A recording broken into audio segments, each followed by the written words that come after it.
Hello friends, welcome back to another important video. Friends, from last many weeks, I am getting requests from JAIIB and CIB candidates to prepare some high quality mock test which contains conceptual questions and that too of real examination level. So from this video, I am starting mock test series of all JAIIB subjects module wise. We are starting off with Indian economy and Indian financial system, that is IEIFS in short, and of module first, that is Indian economic architecture.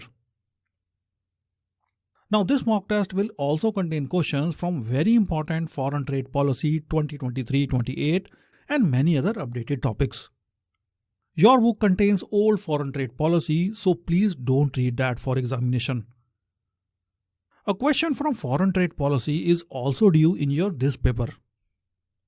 Not only this, we will also cover questions from new priority sector policies, so do stick till last of this video for your best results. But before we start, don't forget to get your JAIIB Masters pack from the links given in description of this video. Now this is a pack of 4 books. All these are 1000 series question banks of IEIFS paper, principles paper, accounting paper, and then retail banking and wealth management paper. Now you can also get individual books as well. Then friends, all these books contain super special 1000 plus questions which are very important for your examination. All the books contains real examination level questions and that too with updated difficulty level. Now please note your JAIIB examinations also have increased their level a lot. These are chapter wise question banks, so it's easier for you to finish this in step by step manner. Not only this, these question banks comes with lots of case studies and numericals. And these also comes with detailed solutions. The best part of this is that you get my full support with respect to any problem or any issue you find in the question banks. All the links are there in description of this video, so don't miss out on these amazing books. So friends, let's start with today's mock test. And the first question belongs to chapter 3, that is Economic Planning of India. And the question goes like this. India's 5-year plans have relied on a variety of financial resources, including both domestic and external sources, to fund development projects. Imagine a scenario where the government is implementing a 5-year planning during a period of global recession. Tax revenues are declining and borrowing costs are also increasing due to rising interest rates. Which of the following strategies would be most prudent for financing the plan, considering the economic conditions and the need to maintain fiscal discipline? And the options given are these. That is, first option is increasing external borrowing to finance the plan. Then second option is raising tax rates across the board. Then third option is prioritizing PPP, that is public-private partnerships, and disinvesting in non-strategic public sector enterprises to raise funds without significantly increasing public debt. And last option D is printing additional currency to fund the plan. Now friends, in the question, the government is facing a tough situation, that is a global economic recession. Now during such times, tax revenues are naturally going to decline because businesses earn less, also individuals make less money and consumption also drops.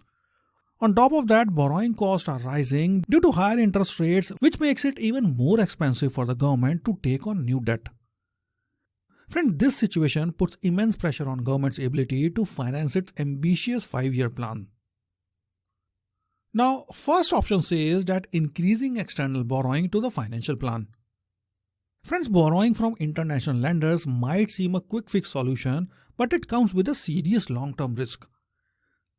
That is, if the government relies heavily on external debt, then this could lead to significant rise in countries' debt levels.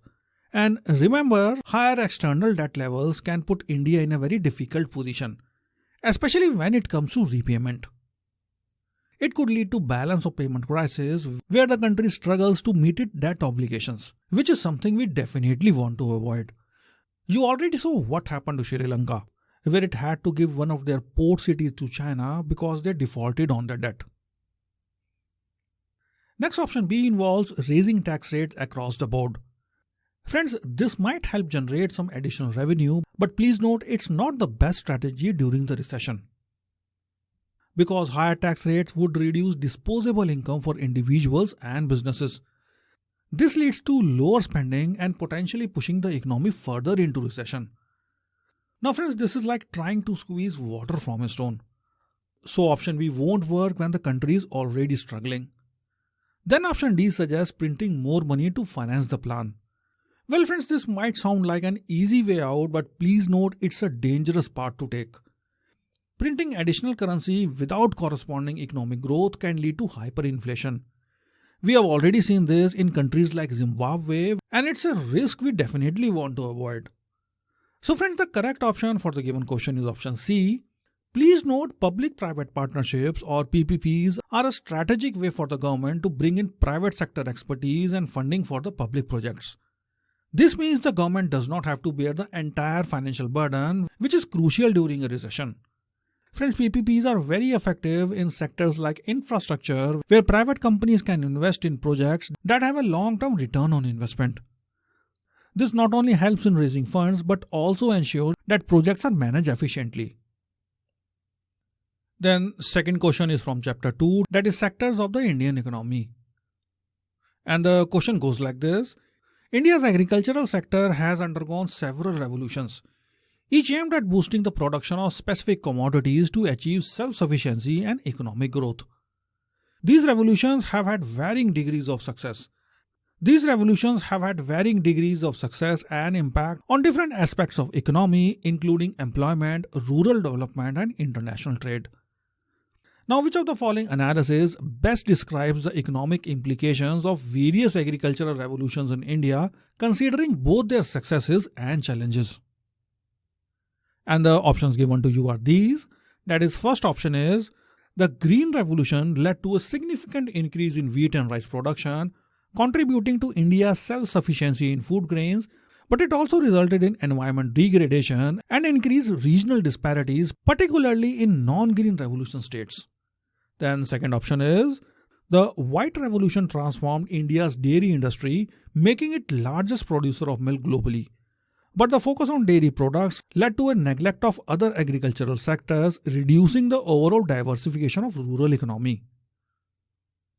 Then option C is, the Yellow Revolution successfully increased oilseed production, reducing India's dependency on edible oil imports, but it also led to marginalization of small farmers who lacked access to technology and resources needed to benefit from this revolution. And last option D is, the Golden Revolution boosted horticulture production, enhancing export opportunities and rural incomes, but it also created an over-reliance on specific crops, leading to vulnerabilities in the face of global market fluctuations and climate change. Now friends, the Green Revolution was a game changer for India. It led to a significant increase in wheat and rice production, which resulted in our nation becoming self-sufficient in food grains. However, this revolution wasn't without any downsides. Please note the intensive farming techniques led to environmental degradation, including soil depletion and water scarcity. Moreover, the benefits of Green Revolution were unevenly distributed. On the one hand, states like Punjab and Haryana thrived, while non-Green Revolution states, particularly in the east, were left behind, widening regional disparities. So as far as this question is concerned, this is the correct answer. Then next in option B, please note the White Revolution did transform India into largest milk producer globally, but it didn't neglect other agricultural sectors. In fact, it complemented them with improving rural incomes and nutritional standards. Then next in case of option C, please understand that the Yellow Revolution did increase oilseed production, but it didn't marginalize small farmers. Fact of the matter is, it helped in reducing dependency on imports, benefiting a broad spectrum of farmers. Then last but not the least, in option D, please note the Golden Revolution did boost horticulture, but it didn't create an over-reliance on specific crops. Rather, it diversified income sources for farmers and enhanced export opportunities. Now friends, before moving ahead, don't forget to subscribe this channel, since this is the only channel that provides quality content. Also join my Facebook group where I post lots of one-pagers, mock questions and other useful stuff which is very important for your examination. You can also join my Telegram channel and Instagram page as well. All the links to join my community is there in description of this video, so do join after you finish this video. The next question is from chapter 4, that is the role of priority sector and MSME in Indian economy.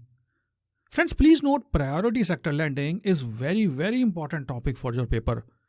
Each year questions are asked from this, and this is because each year there are changes in priority sector lending targets of RBI. So whenever your examination is there, always look for latest priority sector lending data from RBI website only and not from any other place. Now the question goes like this. A regional rural bank is planning its priority sector lending for financial year 2024-25. If RRB's adjusted net bank credit, that is ANBC, for preceding year was 1000 crore, what is maximum amount the RRB can lend to medium enterprise, social infrastructure and renewable energy while still being counted under priority sector lending? And the options given to you are these. Now friends, according to latest guidelines, RRBs must achieve 75% of ANBC in priority sector lending. However, lending to medium enterprise, social infrastructure and renewable energy will be counted up to only 15% of ANBC. Please remember this very important point. This you can also see in the table here. Therefore, the maximum amount for these sectors is 15% of 1 crore, that is rupees 150 crores only. Thus, the correct option for the given question is option D. The next question is also from chapter 4, that is role of priority sector. And the question is, a bank has been sanctioned to purchase a pool of priority sector loans amounting to rupees 200 crores from an NBFC. The NBFC charges an all-inclusive interest rate of 16% on these loans. Given that the bank's EBLR, that is external benchmark lending rate, is 8%, under what conditions can bank include these purchase loans in its priority sector lending achievement? And the options given are these. That is, first option is if the bank's EBLR plus 14% does not exceed NBFC's all-inclusive rate. Then second option B is if the NBFC's all-inclusive rate is reduced to bank's EBLR plus 10%. Then third option C is if the purchased loans pertains to MSME category only. And last option D is if the loans are held under STM, that is held to maturity, and NBFC meet RBI's securitization guidelines. Friends, this is also an important question. So please remember, in context of priority sector lending, banks often purchase loans from non-banking finance companies, that is NBFCs, to meet their priority sector lending targets. Now, for these purchased loans to be classified under priority sector lending, the RBI has set specific guidelines regarding the interest rate charged to ultimate borrowers. Specifically, remember that the all-inclusive interest rate charged by the NBFC to its borrowers should not exceed the bank's external benchmark lending rate, that is EBLR plus 14%. Now, please remember this very important point. Now, in our question, the bank's EBLR is 8%. So, maximum allowable interest rate that the NBFC can charge is 8% plus 14% equals 22%. But as given in the question, the NBFC is already charging an interest rate of 16%, which is within the permissible limit. So, bank can easily classify these purchased loans under priority sector lending. Thus, the correct option for the given question is option A. Now, let's see why other options are incorrect. Now, friends, option B suggests that the NBFC should reduce its interest rate to bank's EBLR plus 10%.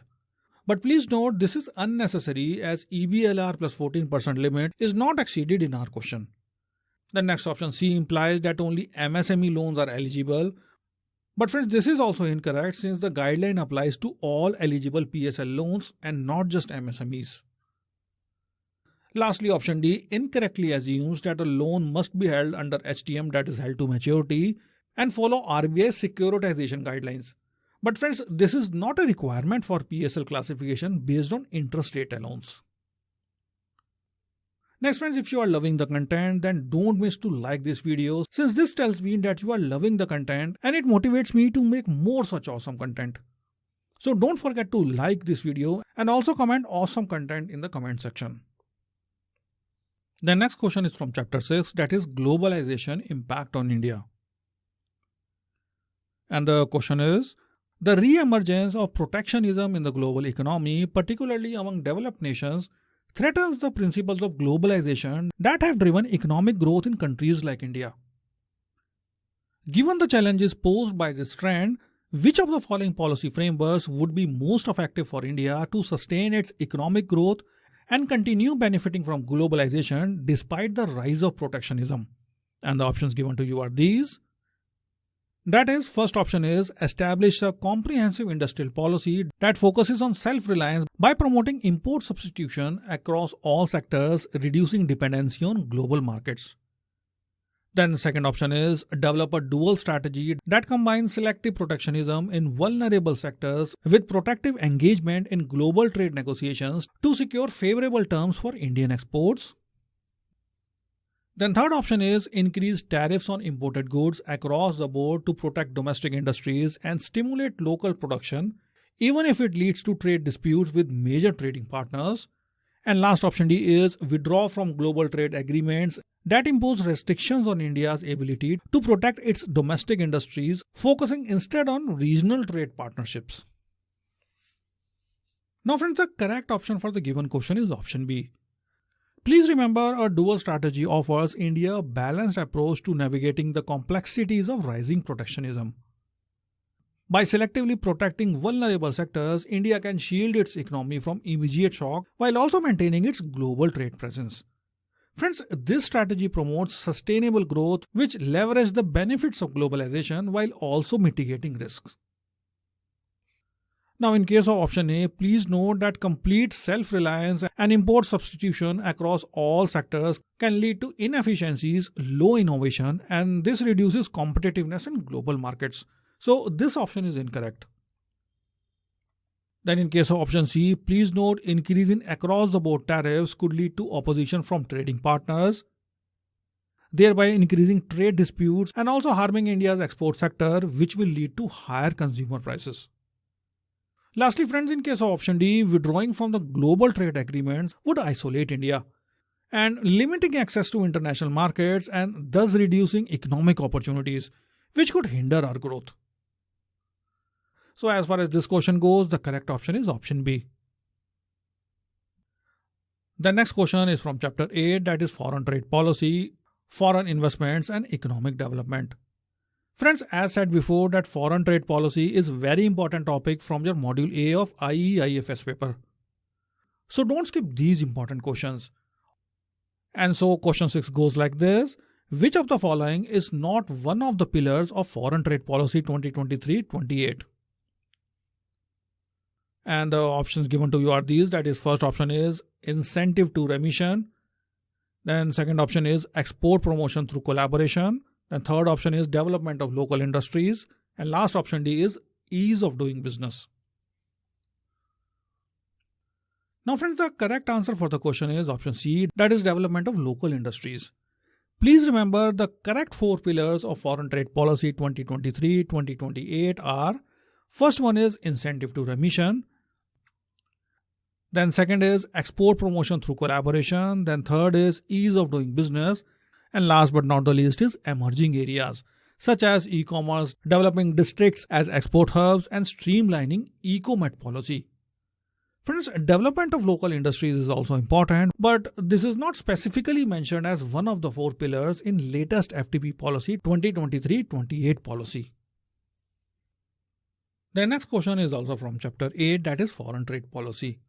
And the question is, the amenity scheme introduced in foreign trade policy 2023-28 allows exporters to, and these options are given to you.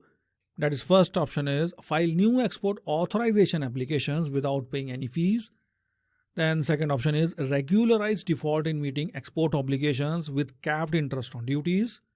Then third option C is obtain duty exemptions for new export goods. And last option D is extend export deadlines for ongoing projects. Now friends, the correct answer for the given question is option B, that is regularize default in meeting export obligations with capped interest on duties. So please remember, under the amenity scheme, an online portal will be launched for registration and a 6-month window will be available for exporters to avail the scheme. Also, it will cover all pending cases of default in export obligation of authorizations. Now these can be regularized on payment of all customs duties exempted in proportion to unfulfilled export obligations.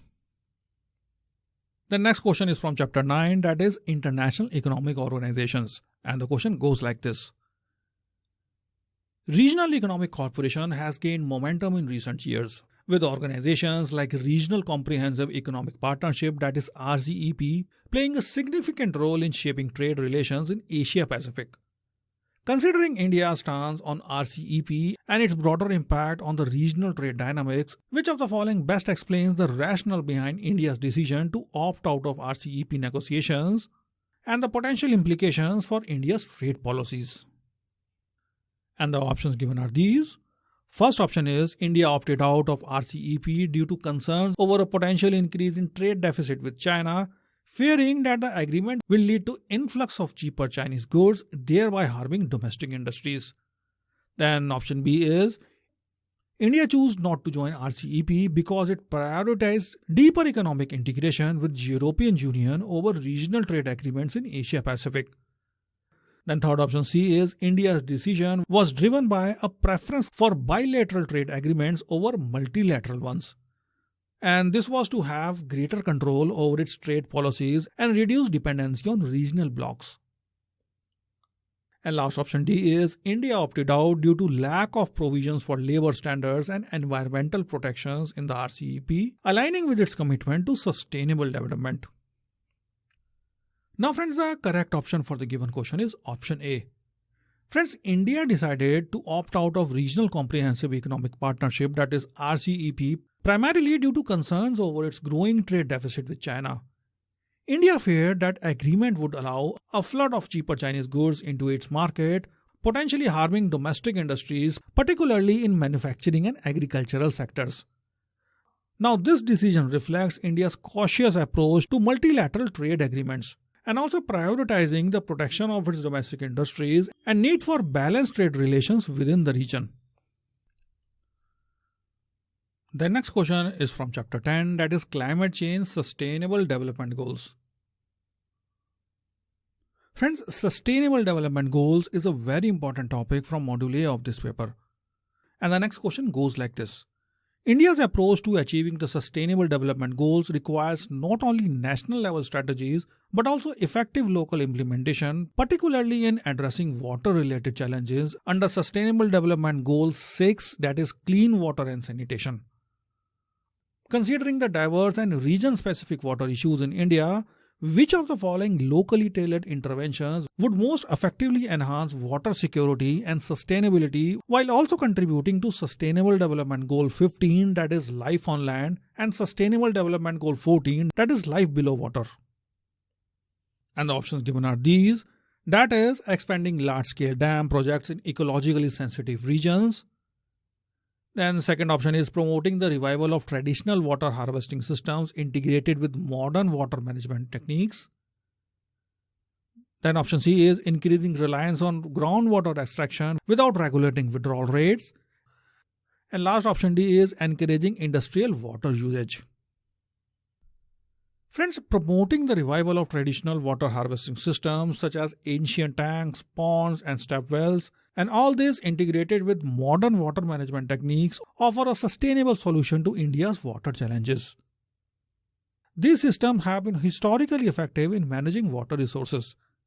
These can be revitalized to enhance local water security, reduce reliance on over-extracted groundwater, and support agricultural needs. By combining these traditional methods with modern technologies like rainwater harvesting and efficient irrigation practices, India can definitely ensure a reliable water supply, also protect ecosystem and develop biodiversity. And all this contributes significantly to achieving Sustainable Development Goals 6, 15 and 14 simultaneously. So as far as this question goes, the correct option is option B.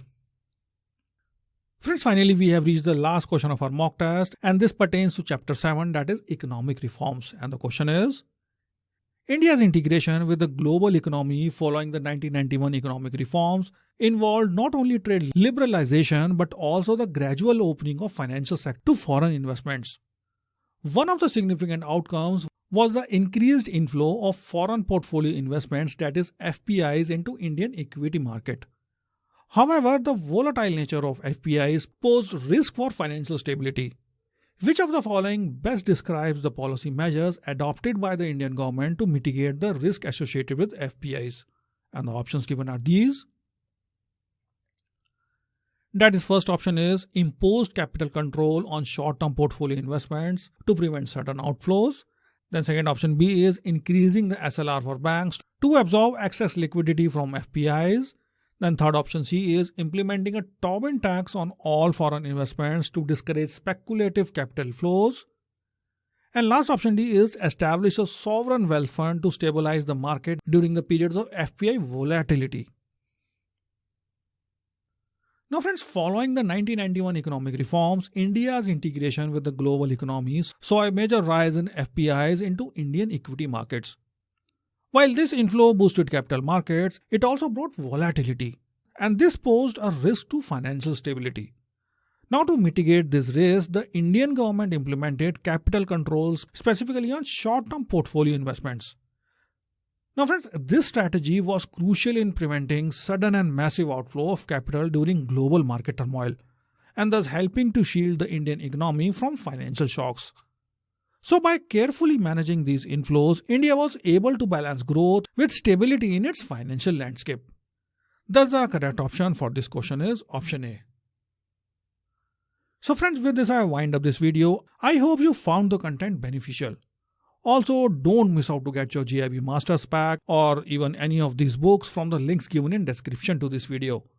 Now please note the combo packs comes with a discount as well. So thank you, and I will meet you again in another video.